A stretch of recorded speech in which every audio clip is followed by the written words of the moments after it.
Aujourd'hui, on est à l'usine de traitement de la brasque, une usine qui traite les matières, une matière dangereuse qu'on appelle la brasque, évidemment, qui provient du procédé de fabrication de l'aluminium. C'est un procédé qui est unique au monde, puis c'est d'autant plus valorisant quand c'est unique et puis aidant également pour l'environnement. C'est ici que ça commence en bas, quand les camions arrivent avec la matière première, on décharge ça.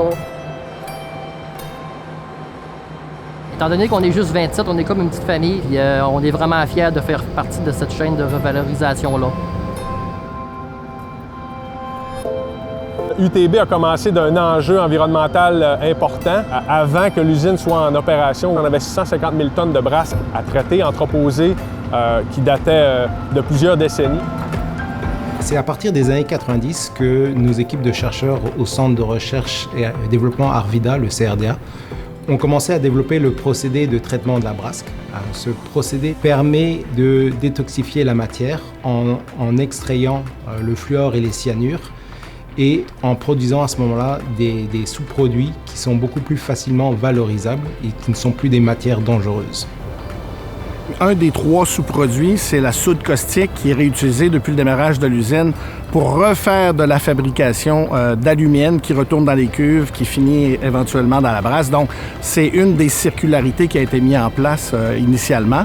Le deuxième, c'est le fluorure de calcium. Le troisième, c'est le sous-produit carboné qu'on appelle, c'est la partie minérale de la brasque qui a été traitée puis qui est rendue inerte. Donc ça, on a développé toute une gamme de produits qui, aujourd'hui, se retrouvent sur le marché de fabrication de ciment. Puis avec le ciment, on fait du béton, puis on fait des ponts qui vont durer 50 ans, 60 ans, 80 ans.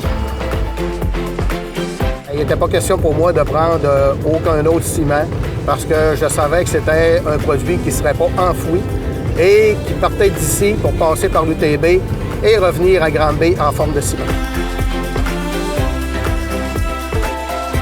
Mon rêve pour UTB, c'est qu'on réussisse à valoriser l'ensemble des sous-produits qui sortent de l'usine.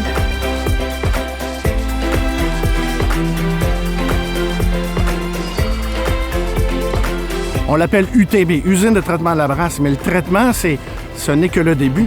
Mais ce qu'on veut faire, c'est l'usine de valorisation de la brasse, l'UVB au lieu de l'UTB, pour que le déchet d'avant devienne les matières premières. Et c'est un peu ça le rêve.